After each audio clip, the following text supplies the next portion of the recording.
Você já pensou no que acontece quando morremos? Muitos acreditam que a pessoa continua viva no céu. Outros acreditam que vai para o inferno. Alguns falam em um plano espiritual. Mas a pergunta mais importante é: o que a Bíblia realmente ensina sobre a morte? Para entender isso corretamente, precisamos voltar ao começo de tudo. A Bíblia diz que Adão não veio do céu e não existia antes de ser criado. Ele foi formado do pó da terra e recebeu vida. Antes disso, ele simplesmente não existia. Deus colocou Adão no jardim e explicou claramente que havia uma consequência se ele comesse do fruto proibido. Deus não falou de ir para outro lugar.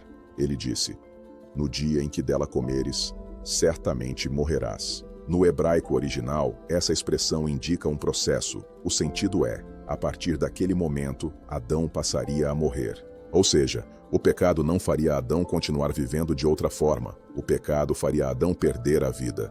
Depois disso, Deus explicou ainda mais claramente o que isso significava, dizendo: "Tu és pó, e ao pó retornarás." A consequência do pecado não foi viver em outro lugar, foi voltar ao estado de onde veio. Por isso a Bíblia diz que os mortos não sabem absolutamente nada, que na morte não há lembrança, nem consciência. Séculos depois, quando Jesus estava na terra, ele ensinou o mesmo entendimento. Quando Lázaro morreu, Jesus disse que ele estava dormindo. Depois explicou claramente que Lázaro havia morrido. Dormir é apenas uma forma bíblica de explicar a morte, não é estar vivo em outro lugar. Quando Jesus conversa com Marta, irmã de Lázaro, ela diz algo muito importante: "Eu sei que ele será ressuscitado na ressurreição, no último dia." Essa era a esperança bíblica. Não era continuar vivo após a morte, era voltar à vida por meio da ressurreição. Então, pelo poder que Deus havia lhe concedido, Jesus chamou Lázaro para fora do túmulo, e o homem que havia morrido voltou à vida. Lázaro não falou de céu, não falou de visões, porque ele não estava consciente em lugar nenhum, ele estava morto.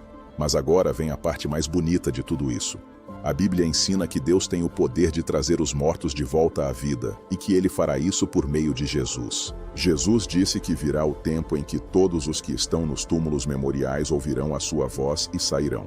Isso mostra que os mortos não estão esquecidos. Eles estão guardados na memória de Deus. E quando Deus chama por meio de Jesus, a vida volta. E a Bíblia também mostra onde essa vida será vivida. Ela diz: "Os mansos herdarão a terra e terão grande alegria na abundância de paz." Salmo 37, 11. Ela diz novamente: "Os justos possuirão a terra e viverão nela para sempre." Salmo 37, 29.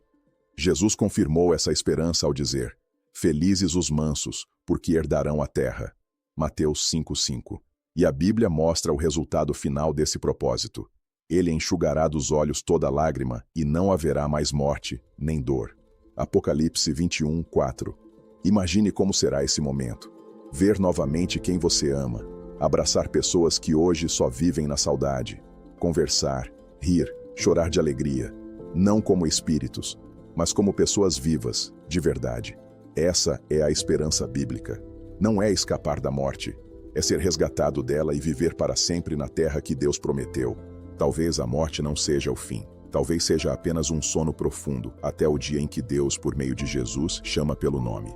E quando esse dia chegar, a ausência vira reencontro, a dor vira alegria, e a morte não terá mais a última palavra.